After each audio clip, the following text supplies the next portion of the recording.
36వ దావీదు కీర్తన. భక్తిహీనుల హృదయంలో అతిక్రమము దేవోక్తి వలె పలుకుచున్నది.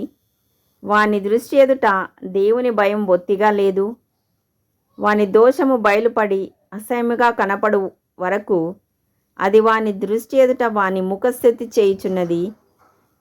వాని నోటి మాటలు పాపమునకును కపటమునకును ఆస్పదములు.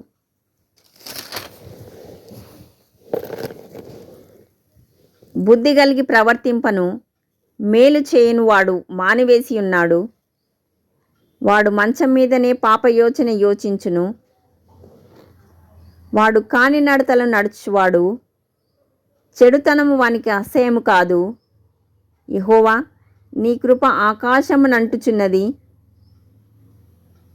నీ సత్యసంధత్వము అంతరిక్షమునంటుచున్నది. నీ నీతి దేవుని పర్వతంతో సమానము. నీ న్యాయ విధులు మహాగాధములు.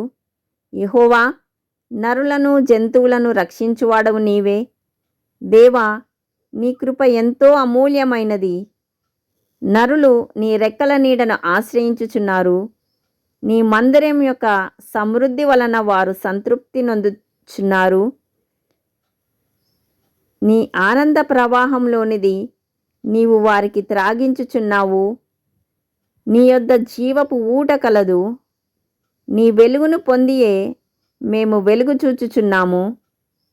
నిన్ను ఎరిగిన వారి ఎడల నీ కృపను, యథార్థ హృదయుల ఎడల నీ నీతిని ఎడతెగక నిలుపుము.